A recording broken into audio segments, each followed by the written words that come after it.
Olá, meus queridos alunos do nono ano, o tema da prova de vocês, algas. E as algas, assim como os protozoários, fazem parte do reino protista, mesmo sendo organismos muito diferentes desses, também classificados no reino protista. Principalmente quanto à questão da nutrição, visto que os protozoários são heterótrofos, enquanto que as algas, a maioria, são autótrofas, capazes de realizar a fotossíntese e produzir o seu próprio alimento. Mas, professor, por que esses dois organismos tão diferentes fazem parte do reino protista? Porque da mesma forma que os protozoários não podem ser classificados como animais por serem unicelulares, as algas, que já foram classificadas como vegetais, não podem mais serem classificadas assim. Por quê? Porque todas as plantas são organismos pluricelulares, enquanto que as algas podem ter representantes tanto uni quanto pluricelulares. Nesse caso, eu coloquei aqui as características gerais das algas e, primeiro detalhe, toda alga pertencente ao reino protista podem ser organismos uni- ou pluricelulares, ou seja, formados por apenas uma célula só, ou organismos formados por várias e várias células, existindo algumas algas que podem chegar a grandes dimensões e formarem verdadeiras florestas no fundo do mar. São algas que podem chegar a 50 metros, 60 metros ou até mais de comprimento.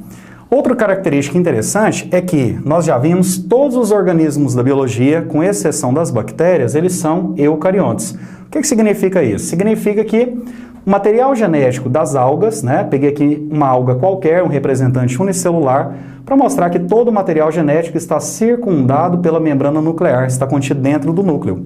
E isso foi uma aquisição evolutiva à medida com que o material genético foi ficando cada vez mais complexo, visto que as primeiras algas no nosso planeta devem ter aparecido a partir das cianobactérias, os primeiros organismos a serem capazes de realizar a fotossíntese. Outra característica também, pertencente à maioria das algas, 99,9% das algas serão autótrofas e fotossintetizantes. Terão pigmentos. Além da clorofila, você pode encontrar algas vermelhas que têm a ficoeritrina como principal pigmento fotossintetizante, algas pardas que têm um outro pigmento similar à clorofila que dá uma tonalidade amarronzada a ela, que seria a fucoxantina, e outras algas que têm, por exemplo, no caso das clorófitas mesmo, em grande parte clorofila, algumas algas vão apresentar antocianinas e outros pigmentos fotossintetizantes, que vão garantir diferentes colorações a esses organismos. Essas duas características aqui, ausência de tecidos e ausência de órgãos, são outras características que, além do fato de elas serem unicelulares, não permite classificar esses organismos como vegetais. Porque, por exemplo, um vegetal, além dele ter que ser pluricelular, ele deve formar tecidos verdadeiros, como, por exemplo, o xilema e o floema que transportam a seiva mineral ou a seiva orgânica. No caso das algas, não há essa organização celular a ponto de formar tecidos verdadeiros, sendo o corpo de uma alga pluricelular basicamente formada por um talo. Talo seria um corpo sem distinções. No caso, por exemplo, aqui das algas, além delas não terem os tecidos verdadeiros, logicamente elas não formarão órgãos. Mas, professor, que órgãos são esses? Um vegetal, por exemplo, ele tem raiz, caule, folha como órgãos vegetativos e a flor como órgão reprodutivo. No caso das algas, como são seres muito primitivos, elas não vão apresentar nenhuma dessas estruturas. Esses três são os três motivos principais: o fato de serem unicelulares, o fato de terem ausência de tecidos e ausência de órgãos, que fazem com que as algas não sejam classificadas mais como vegetais como eram no passado. Outra característica interessante das algas é que elas têm uma série de importâncias ambientais, que eu vou citar para vocês como a principal delas, a produção de oxigênio por meio da fotossíntese que elas realizam. Coloquei aqui também alguns exemplos, de algas que são unicelulares e de algas que podem ser pluricelulares. Nesse caso, você percebe que as clorofícias, que recebem esse nome por terem uma grande quantidade de clorofila, existem tanto representantes unicelulares quanto pluricelulares dessas algas. E o mais interessante sobre as clorofícias é que elas representam um ancestral mais direto dos vegetais. Foi há mais ou menos 400 milhões de anos que, a partir de algas clorofícias que começaram a ganhar um ambiente terrestre úmido, que as plantas começaram a se originar, formando inicialmente as briófitas, depois as pteridófitas, gimnospermas e angiospermas. Outra coisa, além dessas algas clorofícias unicelulares, existem também as diatomáceas, que são muito importantes pela questão da produção de uma rocha chamada de diatomito.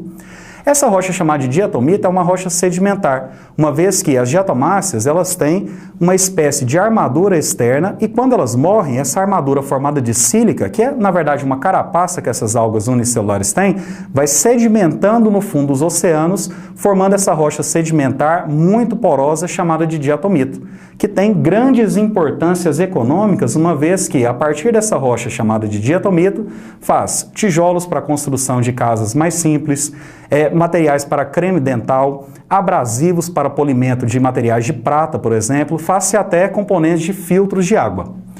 Outra alga importante também, só que no quesito ambiental, seriam os dinoflagelados, que são algas que têm 2 flagelos, sendo um flagelo mais comprido do que o outro, e por esse motivo elas apresentam um movimento rodopiante.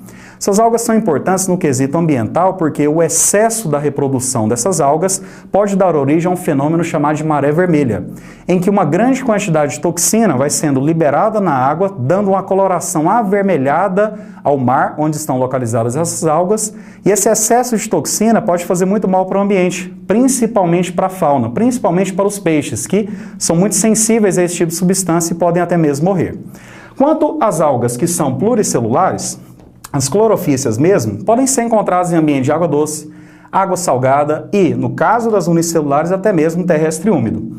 E são muito importantes quanto à questão da importância ambiental pela grande produção de oxigênio. Você já deve ter ouvido falar que as algas representam o verdadeiro pulmão do mundo.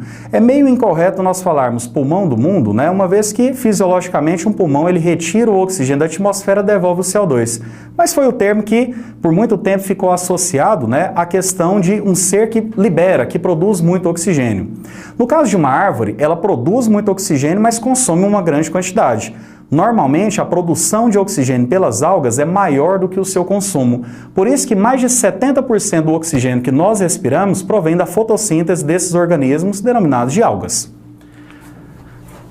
Essas algas chamadas de rodofícias, elas são algas que têm uma grande quantidade de um pigmento chamado de ficoeritrina, que dá uma tonalidade extremamente avermelhada a elas. São algas que podem chegar a grandes dimensões e são muito utilizadas na produção de gelatinas através de uma substância produzida por elas chamada de agar-agar, utilizadas na produção de doces, balas, confeitos e até mesmo sorvetes.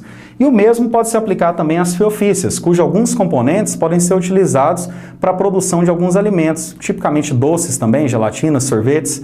Então, o mais importante das algas é a gente compreender nesse exato momento as suas importâncias ambientais, econômicas e também alimentares. Visto que, por exemplo, no caso mesmo das rodofícias, as algas vermelhas, elas por muito tempo são utilizadas na alimentação japonesa, né? Como na fabricação do sushi, por exemplo. Aquela alga que envolve o sushi é uma rodofícia.